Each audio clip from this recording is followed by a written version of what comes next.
Welcome, movie lovers around the country, around the world. I am TJ Thompson. Look, it's right tonight. I got my own name right tonight. It's gonna be a good night when you can get your own lower right on the open.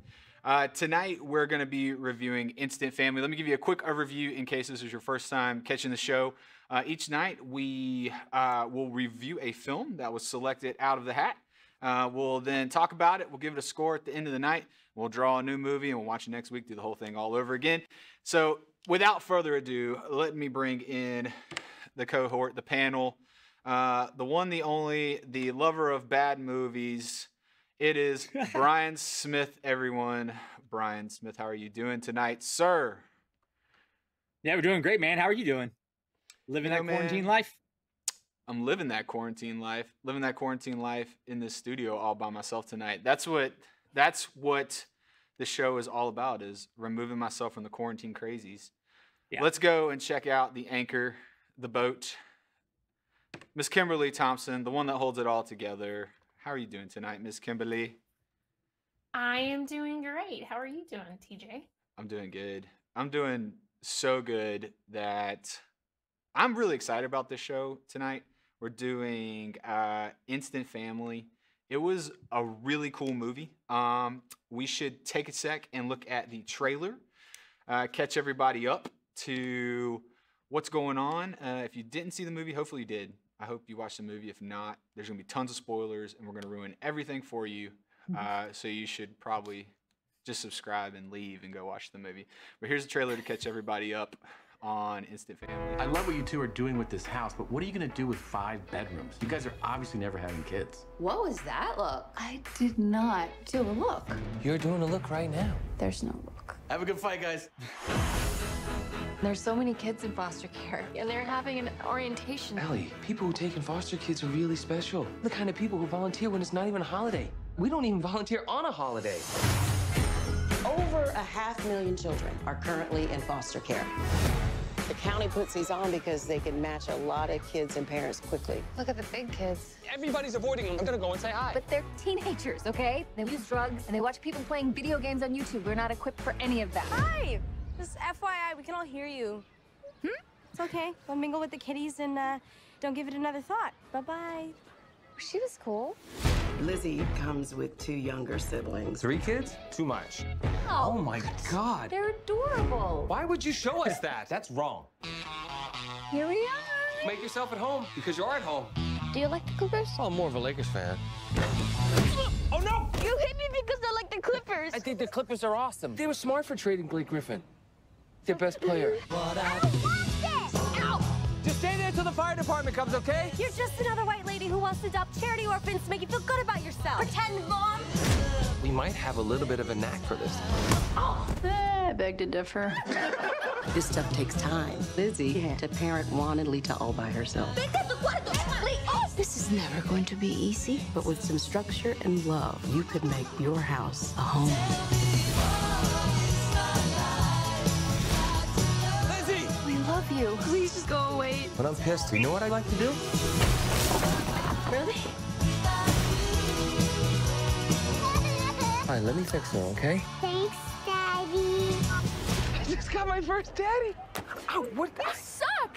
I want some of that. Hey, honey, can I help you with anything? No. What are you doing to my phone? Look at what this boy texted her. Is this that kid, Jacob? Hey, I saw the picture you sent her, Jacob. You're lucky I'll end your life right now, Carrot Top. we're gonna call your mom. You're going down today. So what do you think of that, Jacob? My name's not Jacob. What? Okay. So it's like every trailer. Like, I feel like we saw the whole movie like in the trailer. Yeah. It's the whole movie in like 2 minutes. Yeah. So to catch you guys up, it's a story of the Wagners, and they're basically the Gaines, Joanna Gaines. They flip houses. They have a logo that looks just like Fixer Upper on the side of the truck. But they kind of getting haggled about having a kid, and they look into fostering some kids and eventually adopting them. It's a comedy. It's set in Anytown, USA. It was actually shot up in Atlanta. Brian was shot up there. I think they did some shots in Chicago, but it had Mark Wahlberg and How do you say her last name? Rose Brinny? Brian. Brian? Brian? Brian. Barney? No. Barney. I don't know. And she's. Brian? Did you guys watch Neighbors at all? Yeah. Neighbors. Okay, so she's in that, and she's Australian, and she's Australian for real. So it was kind of weird to hear. So she's probably Barney. No, it's Irish or Scottish. Barney, Brian. I don't know. It was directed by Shawn Anders, who we, of course, as we do every week, stalked on Twitter and Instagram to try and get him to come on this silly show with no avail. I wonder why he wouldn't come on. He directed. He wrote. For Horrible Bosses, Hot Tub Time Machine, and We Are the Millers, which when this movie comes out of the gate, it comes out hot, like, and like the dialogue is super like paced. Like if you've seen any of those, like Horrible Bosses, Hot Tub Time Machine, We Are the Millers, you can feel that kind of pacing. He worked with Mark Wahlberg in Daddy's Home 1 and 2, but this is the coolest part about the whole thing. So Shawn, who was the director on the film. Let me show you guys this. This is actually him right here. So this is him like talking over one of the counseling scenes. Those are 2 counselors. But when he wrote this, he actually wrote it about his own family. So the family in the film, it was a fictional family, but this is actually him and his 3 kids. So in the movie, the Wahlbergs adopt 3 kids. They take a teenager, and then the 2 younger kids, and they kind of get hooked on this teenager and find out they come with 2 younger siblings, and but it was based off this. That's him and his actual family. So it's really cool that he was able to pull something, I guess, from his own experience. And so tonight, which is super cool, we have a special guest. We have never had a guest on this show in all of our 1 episodes. And tonight, we've decided to bring on someone who knows more about this than anybody else. So without further ado, let's introduce the Miss Thea Ramirez. How are you, Miss Thea? I'm doing really well, guys. Thanks so much for having me. Oh, thank you for coming on this silliness, because that's exactly what it is. We first, I guess, let's get your take on who you are and what you do. Yeah. So hello, everyone. My name is Thea Ramirez, and I run a nonprofit organization called Adoption Share. And Adoption Share exists to leverage technology to help create families. And one of the ways that we're doing that is through our Family Match application. Family Match is a data-driven application that's leveraging predictive models to more efficiently and appropriately match children that are waiting in foster care with the goal of adoption with forever families that are waiting to adopt them. So that's a little bit about what I do. I'm based here in the southeast part of the state in Brunswick, Georgia, and it's a pleasure to be on tonight. Thea, you just sounded like you were talking to a bunch of really intellectual people. I am. So shoot, that was the next interview. Sorry. Oh yeah. So you leverage technology basically to match kids in foster care to potential families. That's right. And you do an amazing job at that. Obviously, we've seen you grow, and it's incredible what's happening in that organization. How did you get kind of connected to Instant Family? Because there's a little bit of a story there, right? Yeah. So one of my close friends up in New York City, her name's Megan Celeste. She has an organization that really is super equipped to sort of shine a light on the innovative work of different nonprofits. And she helps out a lot with like the Ronald McDonald House. And Megan and I had been for a long time trying to think of ways that we could put a spotlight on the whole issue around waiting kids in foster care that had a goal of adoption and getting them adopted.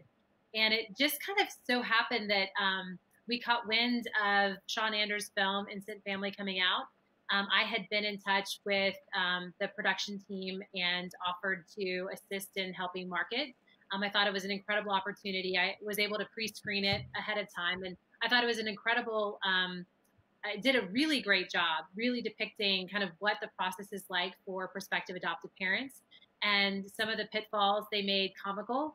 And I thought it was a really great educational moment that we needed to seize that opportunity on. So I connected with Megan, and she had been for a really long time wanting to connect me with Deborah Lee Furness's organization called Hopeland. Deborah Lee Furness is Hugh Jackman's wife, and they together have, along with a guy named Nick Evans, they run an organization called Hopeland that's based up in New York. So anyways, all that to say, Megan was really like the fulcrum of it all, but she organized a breakfast meeting at the Mandarin Hotel in New York City, and Shawn Andrews came out from California with his wife and 3 kids. We got to have breakfast with them and talk about ways we could really help leverage the story in a way, A, to market the film, but then B, kind of our agenda. My agenda was really, how do we leverage this as a turning point into getting even more families into the pipeline to become adoptive parents.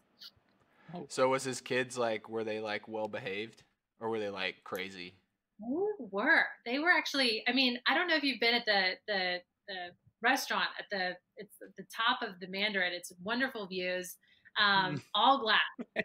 And we're in this like private room. There's like walls of champagne and wine, and these children are just like coloring quietly at the table. And I was just so impressed.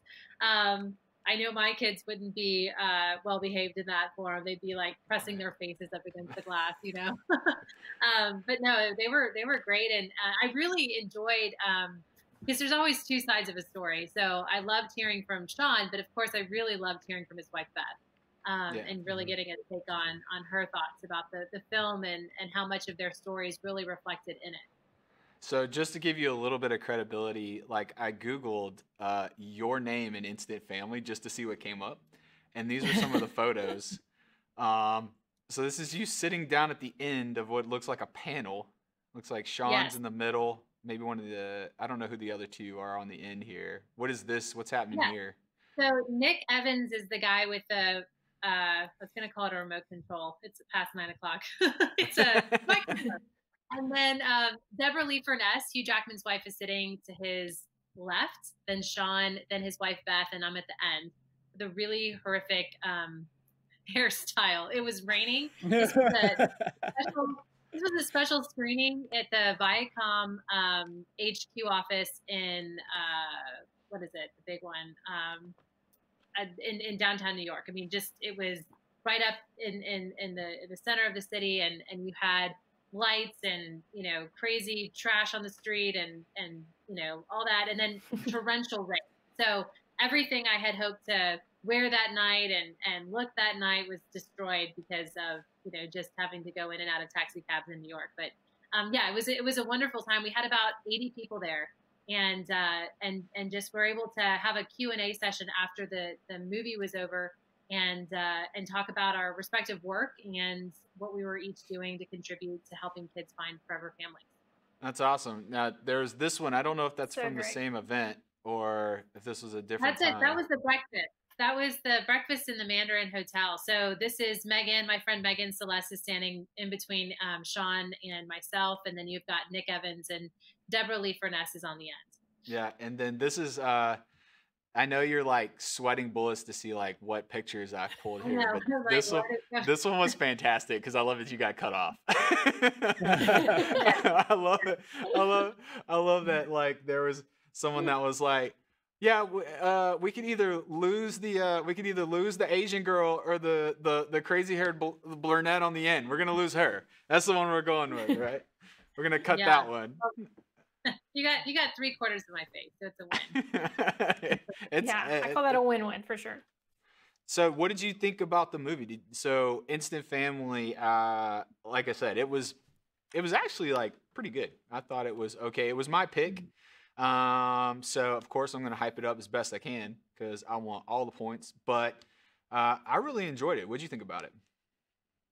I think they did an excellent job taking a very complicated process and putting it all out there and really accentuating the parts that within the adoption community, within this space, everyone they're sort of really self-evident and obvious, like the classes and the three, like the little acronyms on how to get a child who's spiraling out of control under control, like those little things, those little quips that we all know very well in this space. But from an outsider's perspective, they can hear sort of murmurings of, and to be able to kind of put all that out in a short, concise way, in a way that's funny. I think the comedy really helps to, in a really powerful way, kind of invite people into this space. It's not as intimidating when we can laugh at it and we can look at, yes, there's definitely spaces that need to be improved, but you don't have to be perfect. You don't have to have it all together. You don't even have to have a house fully renovated to bring in children into your home. And so it's really just an extraordinary, I think, way of presenting that this is a open call, and everyone's invited to step into the life of a child that needs a family. You made it sound like so uplifting and positive, and I got out of that message. I was like, this is a good movie. You read so much more into it than I do. I love, speaking of the social workers, I love them. Yeah. Like, as characters. Have you ever met a social worker like that? Like, it was they played they played off of each other really well. I think it was these guys here. Here, I got a picture of them. These guys. They were oh my gosh, incredible. Their comedic timing was perfect, I felt like. The one with glasses, she's one of the most hilarious comedians, and you could tell like her timing is perfect. Like her straight man in the whole scene was dead on. Like she was a pro at it. If you haven't heard Tig Notaro's stand up, she's brilliant. Yeah, I didn't realize there were so many comedians in this. I knew Tom Segura was in it, just from like Joe Rogan stuff. So it was like I knew that he had gone on the show, Shawn Anders had gone on the show, and I had listened to those episodes and like about the movie, and all this was before any of this, before we even watched it.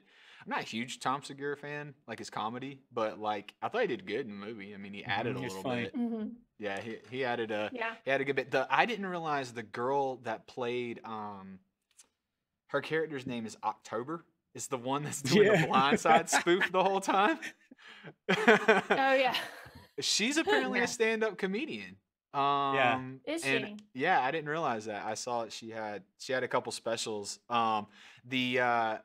Like when I was doing research on the film too, there were so many Blindside references that I apparently missed. So like if you go back and watch there through the whole movie that I didn't catch. I didn't catch it all.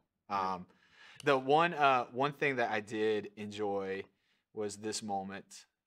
I feel like I'm hogging all the time. There's a picture of Tom Segura. is when they painted Grandma's face. She looked like Benedict Cumberbatch. Like, do you see the Benedict Cumberbatch look here though? Totally. I know Benedict Cumberbatch has been brought up twice tonight, but I was like, when that happened, I was like, that lady went from looking like a lady to looking like Benedict Cumberbatch. Like, just like that, with a couple Sharpie marks on her face. And I have to say, the two grandmas totally like made the movie to me. Like, I loved their characters completely. Yeah. Like, I feel like there was a lot of over-the-top characters that were just sprinkled like throughout, besides Mark Wahlberg and Rose Byrne. But the grandmas and the social workers, and even what is Joan Cusack, the crazy neighbor at the end? Yeah, like she makes an appearance at the end. That's right. Yeah. She comes out at the end. It's just these crazy over the top. She wants a hug. Yeah. She wants a hug. Well, I love that you picked up on the Blindside references, because again, I think that really just reinforces what this movie was aspiring to be. Nothing wrong with The Blind Side. It's a wonderful story, and I've had the opportunity to talk and sit down with Leanne Tui and really get to hear her story from her own mouth. An incredible family. It's a totally different story, right? Like, you watch The Blind Side and you kind of think about, okay, well, who are the kids that might be walking alone on the side of the road as I'm driving past in my, new BMW SUV, because my husband owns all the Taco Bell chains, and you think about like, oh, well, in order to do that, like hire a private tutor and get this child, into football and all of the connections and the resources you would have to do that. You kind of think like, wow, that is an incredibly inspiring story, but that's like not for me. Like that, I'm not in a position to do that. And then you look at this movie and it's like, you have this, couple that doesn't have it all together. They're just kind of starting out in life. They've got a really cute home, but they're, flipping another house, and they don't really have the same kinds of resources. He drives a pickup truck, and yet they bring in a sibling set of three, and they're able to have that same kind of community and that same kind of this family fabric story at the end as well. So I love that, like, there's all different ways to present this. And so often in this space, you just get the drama. And these are really sad stories. I mean, no one's saying that there's not a sad story in this, but I think the perspective kind of shot that you can be totally ordinary and normal and not perfect and still be able to step in and play a role here. Yeah, the waterworks kind of took a turn for me. Like I felt it in the film where everything, they kind of had like some circumstances they overcame, but then there was this like montage of like ice creams and park scenes and going back and forth with all these different activities, and then there was a camping scene, and I was like, oh man, something bad's about to happen. and I was like, they've made everything feel too good. Like I knew it was coming, right? I mean, you can't have the story about kids and adoption and building this family and not have a moment of like, okay, this sucks. And it was like right after that they got their whole, the mother came back into the picture, and the teenage daughters wanting to go with the mother, the two younger kids want to stay.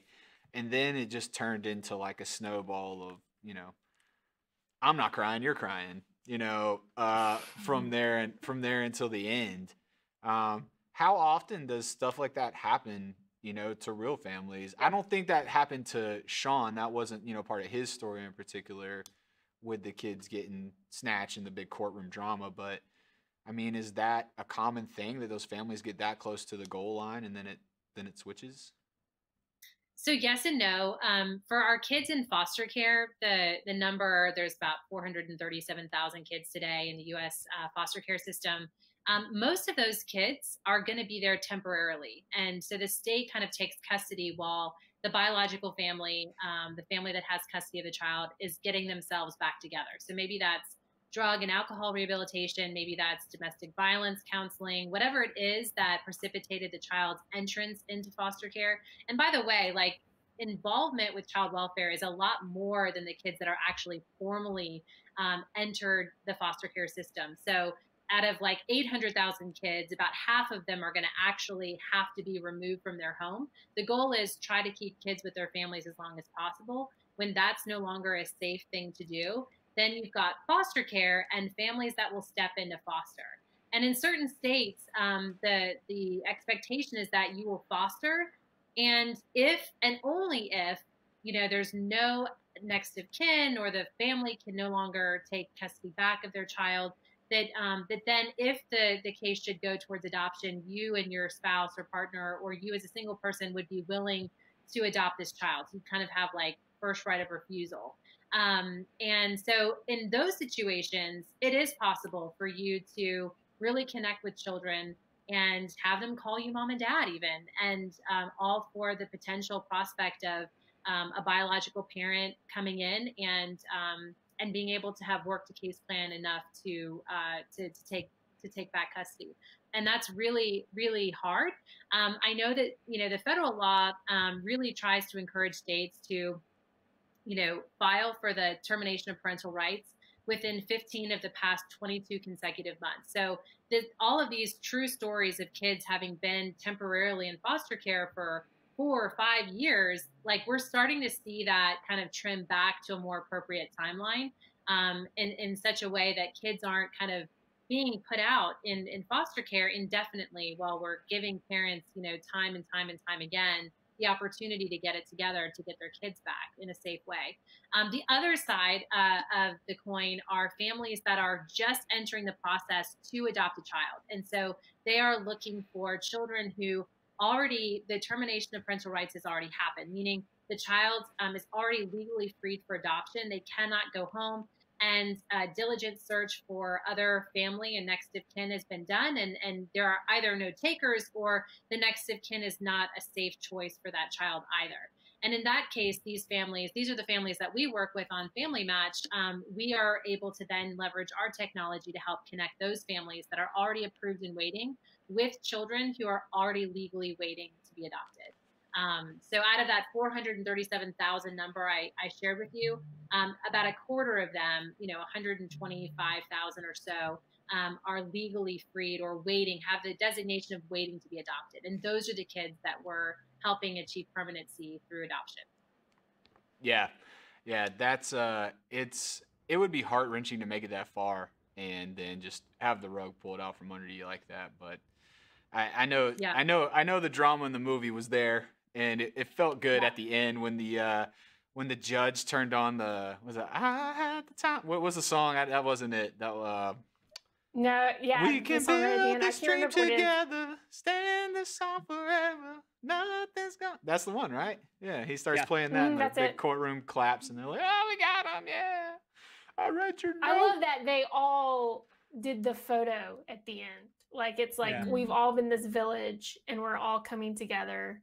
That was really. I started tearing on that a little bit, just a little. And that is very accurate. When there are adoptions happening in Jacksonville, which is close to me, I'll pop down when I know it's a family matched, family and child match. I'll pop down and they will invite me. I mean, and for me, all I have is the child ID number. Like, I don't even have the kid's name. I'll know the gender and age, but that's it. And I'll know the family name.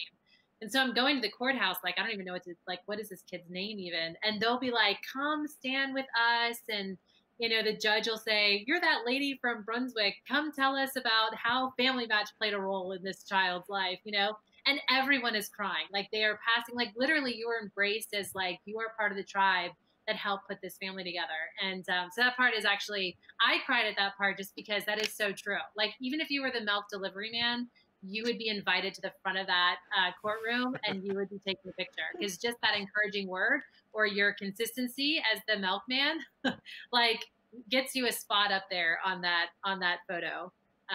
So it's actually really an accurate portrayal. That's awesome. Well, Thea, I really appreciate you joining us. And before I cut you loose, I'm going to cheat tonight and have you rate the movie, and I'm going to average your score in. So that I can hopefully take a tremendous lead. So the way we score the movie is 0 to 100, Rotten Tomato style. Remember, Shawn Andrews is your friend and gave you an opportunity to promote your platform. Hey, no propaganda here. So on a scale of 0 to 100, I'm gonna write it down. It's gonna be official. What would you give? And Shawn Andrews aside, I want the points, but 100's obviously, I don't know if I have a movie at 100, so go for it.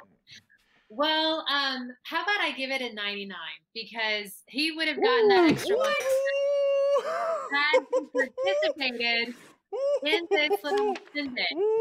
Instagram tagged him. So, Shawn, you could have gotten the full extra point had you been on. But no, in all honesty, it's a great movie. So everybody go watch it. 99. You guys, that's going to smoke this average. You just I'm wrecked sure. my score. Sorry. Yes. Thea, thank you so much for coming on. We appreciate you and all the work. Do you want to plug anything while you're here? It's like a real show. Would you like to plug anything while you're here, Thea? Here's your moment to plug away. Yeah. So if anybody is watching from Florida or from Virginia, we are just launching a new extension onto Family Match that we're going to be beta testing for the next couple months. So go to recruit.family-match.org. And this is intended for families that have not started the home study process and they're not licensed or approved and waiting. These are for, newbies that have no idea what to do or how to get started. you can now join Family Match early and be pre-identified for waiting children, so we can match you even faster. So that's recruit.family-match.org. We're rolling this out in Virginia and in Florida, and we'd love to have you on. That is awesome. Thank you so much, Thea, for Yes. stopping by. Yeah. We're gonna continue on this shenanigan without you, but we really appreciate you. Thank you so much for Thea and all the work you've done. Thanks, Thea. Thanks, Thea. Guys, she 99 just wrecks She nailed wrecks the average for scores. I am not sorry that happened. I should have vetted her before we had her on. I think she was the most legitimate person that'll probably ever be on the screen for us. Like, I don't know who else you're gonna pull out of your pocket to interview for any of these things, but that was the most informed person I've talked to in a long time. She is absolutely amazing. Yeah, Thea is great, and she's just a great advocate for foster care, and she's doing really amazing things. It definitely made me feel like I didn't know what I was talking about. Like, I love, you could tell that she's done that pitch so many times. It just comes out just like machine gun. I'm like, holy cow, man! It's like drinking from a fire hose, and I've heard it. I've heard it a couple of times. Brian, we didn't really get to you guys. I'll let Brian start. What'd you think about the film, man? What'd you think? Yeah, I mean, everything that you said, I agree with. I think it was a pretty phenomenal film. Comparing it to last week's The Aeronauts, which was a film that it was trying to be really sincere, but it didn't feel sincere. This movie was trying to be fun, but seemed like it had way more sincerity behind it. Like, it felt like a really authentic family. I mean, it was silly. I thought every time Mark Wahlberg was on the scene, somebody should comment about how he looks like a superhero. Like, he's huge and he's swole, and no one acknowledges that Mark is walking around. And there's that one scene at the park where she's like, "Cute guys are overrated," and they make a little bit of a joke, but it's like, girl, your husband's Mark Wahlberg. Like, that dude's jacked. Right. He had that little t-shirt on with little tiny sleeves. I was like, just someone because we all know Chip Gaines is not walking around looking like Mark Wahlberg. Yeah, so you don't get it from building houses. I did love the movie. I cried like 3 times. If y'all don't know me, I'm an emotional person in general. Like, I feel everything all the time. And there were a bunch of scenes that caught me hard. That conversation with the older foster care family, where they went to the house and she slapped her, and they had that real talk about what it means to be a real parent. Yeah, messed me up, man. Messed me up. Got me good. The hugging scene in the neighbor's yard. There was a bunch of those moments that grabbed me, and I loved them. But I did not. I was gonna let Jude and the twins watch it with me. But I was like, I'm not gonna let them watch this one. We're just gonna see how it goes. And that's as much language as you can have, apparently, and still be PG-13.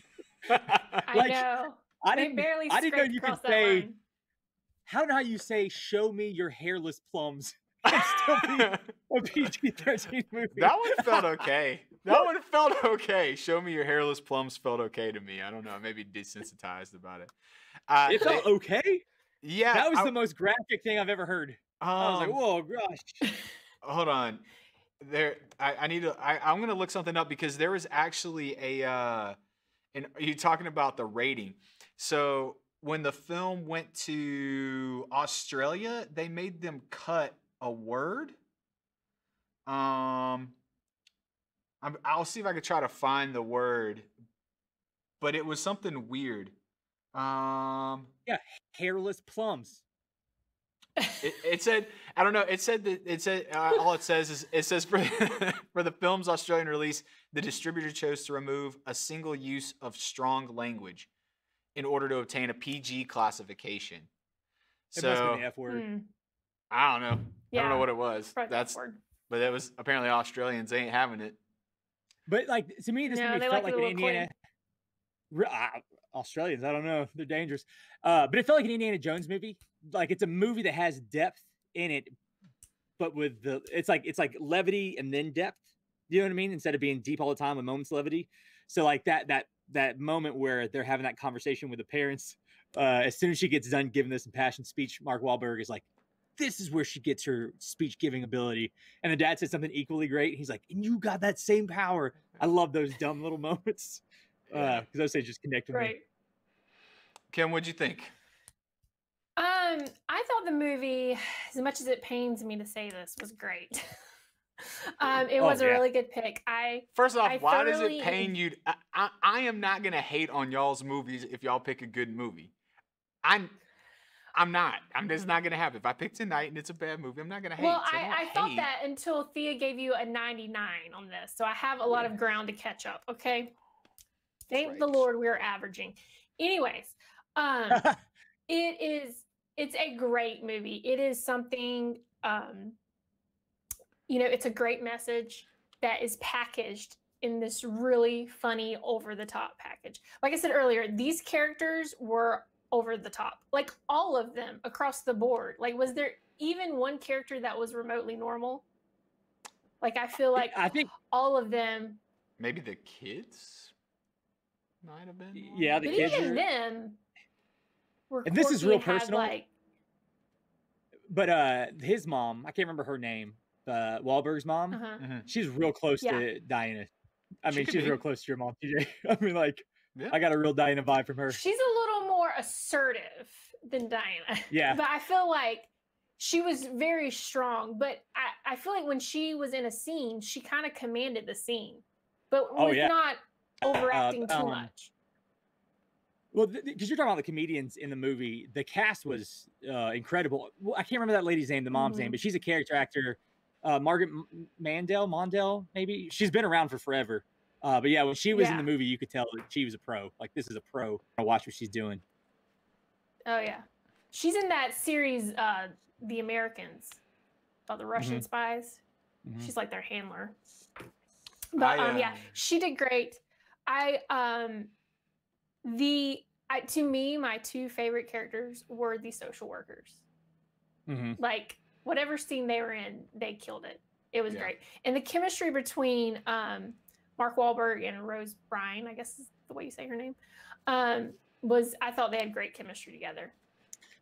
I'll tell you too, another scene that messed me up was that training scene where they had the center being the child out to all the adults in their life they're supposed to have contact with, and how every time they move home they lose the teachers and leaders, and like that scene messed me up. Yeah, where they were cutting the string as they kind of spun around. Yeah, but it taught you the lesson. I mean, the lesson was that the siblings were there for him, and I mean they built on that pretty well. The movie to me kind of, like, I don't know. It was my pick, and I'm probably gonna crap on it a little bit. So it was funny, but not fun. Like, like it was funny, but I did, like, at the end of it, I wasn't like, this is a fun movie that, like, I was like, yeah. I don't know if you guys got that vibe. Like, there were tons of funny lines, and it would like pull me out of it, but it just didn't, like, I never had like these big, like, I never got super happy, super fun. Like, and it may be just because it's more drama based than like action based, like, I guess what I'm saying, funny would be like a Jumanji to me. It's just like funny, it's like just going off the hilt. Where this one was like, it was funny but instructional. Like, it just came across a little dry in some parts. And I was trying to figure out like what it was, like if it was like cinematography stuff that I was looking at that I didn't like, or like what it was kind of throwing me out of it. I looked up the tech specs. It was shot on Alexa. It was shot all anamorphic. So, I mean, they had the tools to shoot it a little more cinematic, but there was just no images that I was like, this is like a really beautiful film. So it kind of lended itself to kind of like it's like in between Lifetime and Netflix, like kind of like, it was like a Lifetime story on a Netflix budget, like kind of thing. Right. So to me, the pacing, I feel like, which could be what you were feeling, in the beginning, it's like we're hot out the gate, and there's like this really fast pacing, and like the way they did the slide transitions, like a lot of that's towards the front, and then we start slowing down. You don't see as much of that quirky stuff, and it gets a little more dramatic. So I feel like the pacing was kind of a little choppy through it, if that makes sense. Yeah, I mean, pacing can be good. I don't know how to explain, because you have an eye for the cinematic more than I do, and there weren't any like shots or scenes that I thought that's a brilliant scene the way it's structured or formed. But I thought the emotional weight of those moments spaced out, those were beautiful moments to me. You talked about the camping scene where they're having that water gun fight, and you know that something horrible is going to happen because it's a movie. But it just felt like that moment. I think part of the reason it made me emotional is that it's almost pre-nostalgia. Like, I enjoy those moments with my family now, and we know that even those moments are temporary, and so those moments felt more meaningful to me. I think because you're right, like, it's not like a phenomenally filmed movie, but the authenticity of it, man, it stuck me hard. Yeah, it just just a feel good movie. Yeah, maybe it's not. It's not good. I feel like it was a feel good movie. Yeah, and like what I mean by the way it was shot is it felt almost sketchish. Like, it was like, we're gonna set this up and let the actors just do their thing. Like, there's not gonna be like there's not gonna be like cinematography to it. There's not gonna be like a film aspect to it. It's just gonna be, let's set up the shots and let's roll with it. And in movies like Hot Tub Time Machine and like what was the other ones he did? Horrible Bosses. When you have like crazy things happening, like a time machine traveling hot tub, like, you can just set up a scene and let it roll, because there's crazy stuff happening, and I'm not in that for the cinematography of it, right? So I felt like you had that writing and those kind of feels, but the scenes were so heavy. It was a really weird spot for me, like, when I was watching it. But I won't say that I didn't enjoy it. I enjoyed it. It was funny. There were tons of funny folks. It just really landed weird. I'd say too, like, I think to go along with what you're saying, there was that scene where they visit their current foster home, which that was such a beautiful scene with I can't remember the couple's name. I loved all that. The brother and sister, the look-alike couple. Yeah. But he hits that kid in the face with a basketball, and then the little boy's like, "Do you guys want to play hide and seek?" And he's like, "Yeah, let's play." And he's like, "No girls, just me and you." He's like, "That seems weird, but let's do it." And it cuts to black, and nothing happens. And it's like, well, I wonder if they filmed more of that and just didn't make it in the cut, or because that seems like a setup for a joke about how, like, a stranger should be playing hide and seek with one child. Yeah. You know, like, one right. Yeah. They did some cool transitions on the cinematography side, not to just bore everybody with that, but I don't know if y'all saw where they use people's silhouettes as mask to get in and out of scenes with wipes. So, like, they wouldn't do hard cuts in between scenes. They would actually, like, use if somebody walked across the camera, that would transition into other scenes. I like that. I mean, they did small things, but even, like, the title credits felt like a 90s, like, rom-com movie. Like, quirky, like, text just kind of thing. Well, like the graphics when he's looking at the website of the kids. And I feel like that was supposed to be dramatic, but yeah. That one didn't bother me with the pictures. Yeah. I thought it was great. Yeah, that one didn't bother me. It just in terms of a film, it was very, like I said, it's episodic in terms of letting actors just play in the scene. Right. I also think that they did a good job of not turning it into like a guilt trip movie, where it felt more about possibility and less about guilt. They said somewhere in there that over 50% of students or kids who age out of the foster care system end up homeless or incarcerated or addicted to drugs.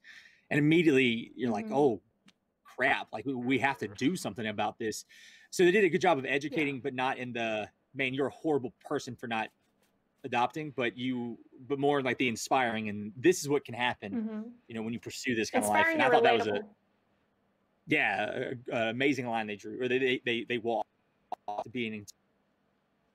Cool. Well, we have chatted for a whole 45 minutes, and we haven't let anyone talk. So I am going to take some questions, and then we'll do our scores, and we'll draw for next week if you guys are cool. Oh, also, heads up, Tim, I was going to say this because I'm upset about the 99 just a little bit because I want to win. I'm confident that if my movie is drawn, it will get 100, not from me. I'm not saying it won't, but We shall see. Yeah, we'll see. We're not there yet. Let's see what questions we've got. This is from Diana. In terms of her being the grandma, said she wants a she wants a shirt. grandma T-shirt. That took me One a of those second. airbrush T-shirts. Yeah, she wants that. She wants that T-shirt. Grandma Diana. Maggie said it was emotional roller coaster in the best way. I laughed, I cried, I learned a lot. It's that learned a lot part that I think got me. I was just like, I don't know, it just felt weird. It just kind of such a kind Lisa Hood. Such a wonderful concept and service for adoption. Oh man, this is from way earlier, but it is definitely relevant. It's pronounced Burn. Thank you, Burn. Rose Byrne. Burn. Rose Byrne. We got Burn that we got our name wrong. Rose Byrne. All right, guys, let's get some scores. And let's start with let's see. I'll let Brian go first on this one. Take us away, Mr. Brian. What you got?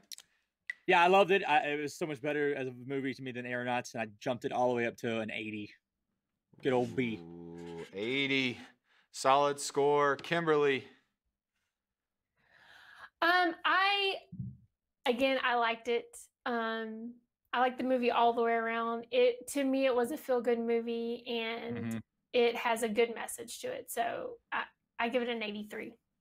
83. I also gave it an 80. I felt like it was a solid B. So like I do feel like it was better than the Aeronauts because I felt like it's a movie I could tell someone about and be like, hey, you could learn something with this one and it's funny. But it just wasn't in that upper tier for me at all. It was definitely a Lifetime movie on the Netflix budget. I think that's a good way to put it. So I got 80. By the way, I feel like that would be a horrible thing to say about a person. Like just to someone else. Well, you're just a Lifetime movie on a Netflix budget right now. Like that is a deep, deep burn. That is gonna be like my new if I throw shade, that's what I'm gonna do. Yeah, holy crap. If we ever make merch, that's the logo. Lifetime movie on Netflix. That should definitely be a T-shirt. I bet Diana would buy it. You're a Lifetime movie on a Netflix budget. All right, so we got an 80, an 83, and a 99, which brings me up to an 85 on our points total. Brian still sitting with the goose egg because we haven't picked your movie yet. So by the way, just for the scoring of this, I feel like it has to be mine. Like that's the way to make it fair from this point on, because I won't get any points if anyone draws anything. What do you think, Kim? Should I pull his? Or should I make it random? I don't know. That's up to you. You make the rules. Oh, man. How about I give it 2 draws? I'm not looking. We'll see. Hold on.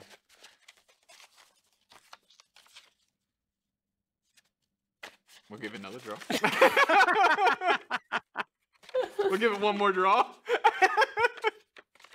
We'll give it one more draw again. Fate hates you, Brian. Brian, you're destined not to have your movie picked. I'm gonna take the days. All right. It's The Magnificent Butcher. Regrettably. That's right. I'm giving you this one to get you on the board.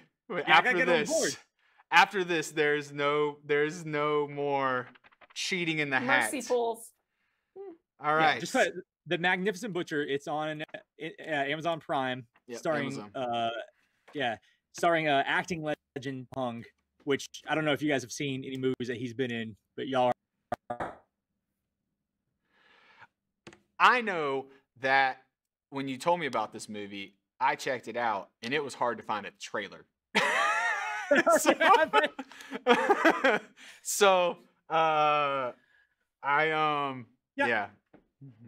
I'll say this too, because you know, if ever there's a time where people aren't going to watch the movie and watch our show, it's going to be this one. So I just want to give people a heads up because I haven't seen this one yet. But I love old kung fu movies, and this is an old 70s. They say this is the movie that. Why are you going to torture us? That invented the kung fu comedy. Like Jackie Chan, Sammo Hung, Ewan Bio, they all came from the same school, and they all did this kung fu comedy stuff. And this is the one that launched that whole genre. Like, we wouldn't have Jackie Chan if it wasn't for this movie. So I'm real excited about that. The Magnificent Butcher. Okay, wait. On Amazon. Next week's movie. Go ahead, Kim. Wait, I didn't even know kung fu comedy was a genre. So I just thought you were about to learn kung fu. Yeah, what did you think Rush Hour was, or Shanghai Nights, or Shanghai Noon, or The Spy Next Door, or The Tuxedo? I really don't. I mean, Rush Hour is probably the only movie I've watched on that list you just gave me. So. Oh man, you're gonna be so excited about this. I watched one clip of this when I was trying to find a trailer just to see if this could even be done, because we have to have a trailer for the show to work. And I finally found a trailer after figuring out what the Chinese characters are to the name, and then but before that, I found obviously a kung fu fan that just loved it, and it was a little scene of a dude stepping on a banana peel. Like, oh gosh, I can't wait, dude. He just threw a banana peel. The guy was carrying 2 pigs, slipped on the banana peel, threw the 2 pigs in the air, and they flew to the guy that threw the banana peel. And he's like, ha ha ha ha, I have 2 pigs. and I was like, what is this nonsense? So, yeah, I think it's going to be scared. Everything you look for. And we will definitely find out if it is going to be crazy kung fu nonsense. The Magnificent Butcher on Amazon. Watch it and join us next week on Monday Movie Night.